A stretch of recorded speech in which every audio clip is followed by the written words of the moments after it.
the number one thing I've learned through all of this and everything I experienced through my life, and not even my injury, but my father dying after my injury, who was, the closest person in my life.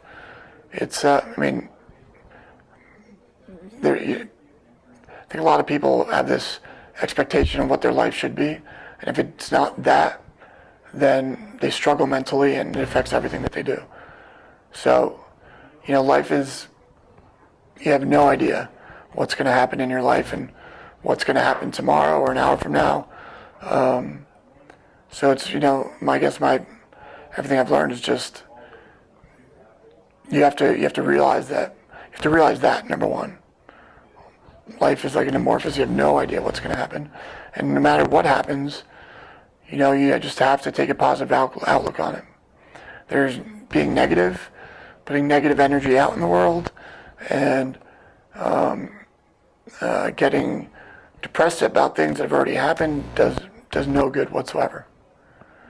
All it does is bring more negativity, into your life and you have to be able to stay mentally focused, so you can be happy no matter what the situation is. And you can find happiness, you have to find happiness within yourself. So no matter what gets thrown at you throughout the course of your life, obviously it's going to be challenging, and there's going to be times where you get sad and things of that nature, but you get out of it quickly and you move on. And that's where the ceaseless spirit comes in. It's, you're going to face adversity, you're going to face challenges, but you got to go at them headstrong. They're not going to go around you. Adversity is going to come to all of us, and that's how we grow, and that's how we get stronger. And you can't make that decision. It's either you quit or you go forward.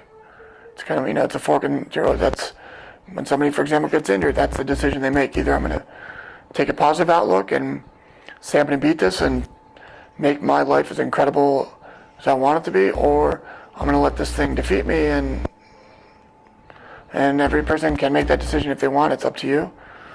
I choose to make the other decision.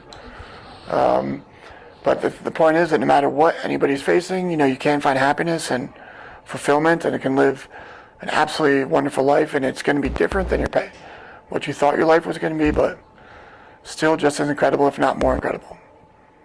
And just because you're in this situation, or whatever situation is, I've definitely learned that the more good, positive energy out there and good karma you put out there, more wonderful things are going to come to you. And I see it every day, not just in my life, but just people around me.